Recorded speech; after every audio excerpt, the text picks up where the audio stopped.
My first album was a dumpster fire. At that point, all I knew about recording was that you play or sing into a microphone and then you put it on a CD and sell it.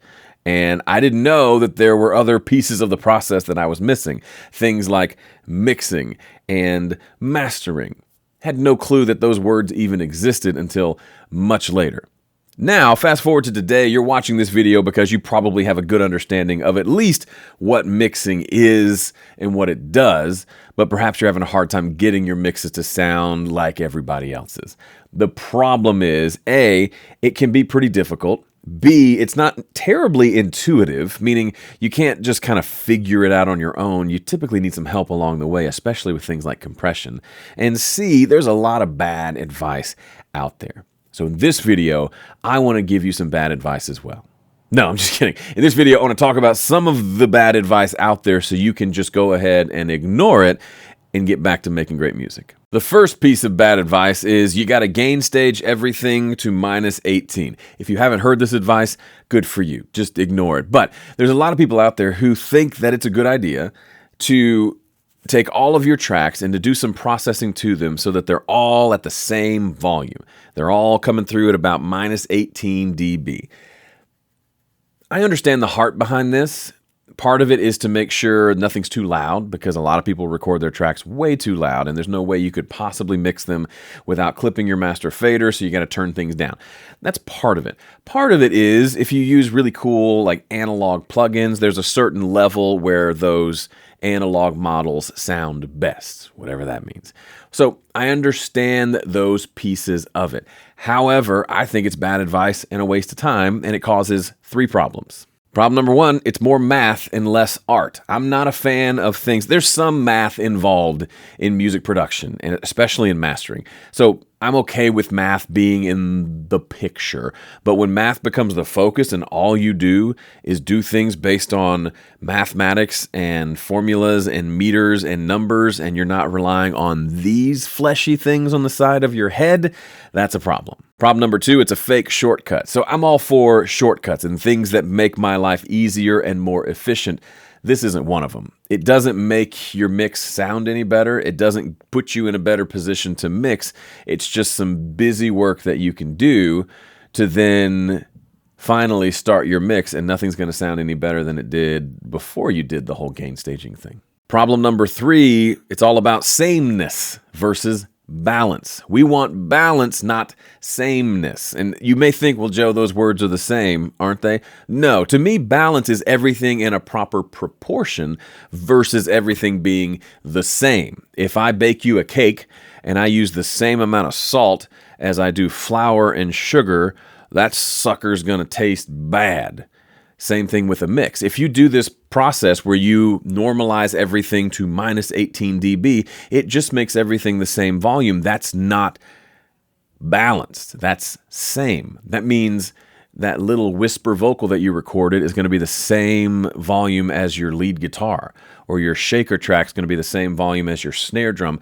None of that makes sense, so why would we bother? Here's another piece of bad advice. If you hear someone say, you need blank to get great mixes, I would be very cautious about how they fill in that blank. If they say you need this plugin bundle to get great mixes, run away. If they say you need a certain set of speakers or headphones or any other piece of equipment in order to get great mixes, get up out of there. They're not telling you the truth. And the reason I know this is because you can easily find people who have broken these rules and gotten great results. There are people who have mixed Grammy award-winning productions on a cheap set of headphones. There are people who have recorded great sounding music in a room that didn't have proper acoustic treatment. That means the variable is the person, not the equipment. Or how about this? You need 10,000 hours of experience to become good at mixing.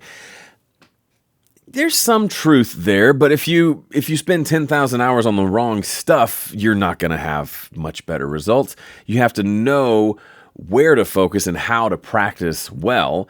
And also, if someone can teach you how to avoid a lot of the common mistakes, then maybe it won't take you 10,000 hours. It'll only take you 1,000 hours or 500 hours or 100 hours to start seeing really great sounding results without all of the problems that people like myself had to kind of wade through because we didn't have things like YouTube to teach us how to mix.